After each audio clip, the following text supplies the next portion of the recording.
কোরআন পড়া শুরু করার জন্য এটা কি বাধ্যতামূলক বা কতটা গুরুত্বপূর্ণ যে ঈশ্বরে বিশ্বাস করা যে তার অস্তিত্ব আছে নাকি নেই?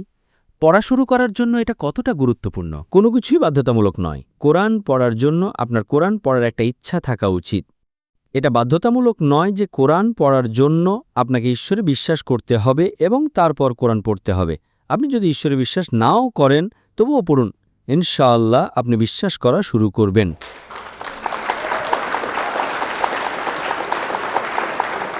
তাই কোরআন পড়ার জন্য কোনো কিছুই বাধ্যতামূলক নয়। একটাই জিনিস যে আপনার পড়ার ইচ্ছা থাকতে হবে। আপনি যখন পড়েন তখন আপনার অন্তর খুলে যায়। তো এটাই হলো কোরআনের সৌন্দর্য। কোরআনের সৌন্দর্য হলো যে কোনো কিছু বাধ্যতামূলক নয়। এমন নয় যে আপনার দাড়ি থাকতে হবে, এমন নয় যে আপনাকে টুপি পরতে হবে, কোনো কিছু বাধ্যতামূলক নয়। একটাই জিনিস আপনার পড়ার ইচ্ছা থাকতে হবে। আর আপনি যখন পড়বেন তখন আপনার অন্তর খুলে যাবে আর আপনি সত্যটা অনুভব করতে পারবেন।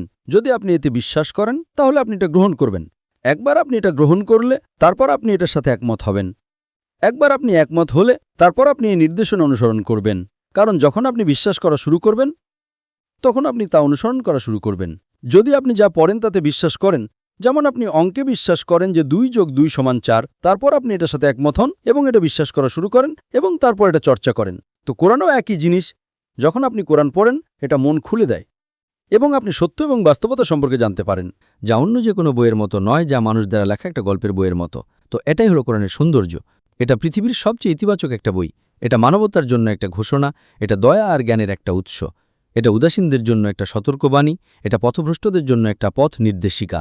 যারা সন্দেহে আছে তাদের জন্য এটা একটা নিশ্চয়তা, যারা দুঃখ কষ্টে আছে তাদের জন্য এটা একটা সান্ত্বনা, এবং যারা হতাশায় আছে তাদের জন্য এটা একটা আশা। এটাই হলো কোরআনের সৌন্দর্য।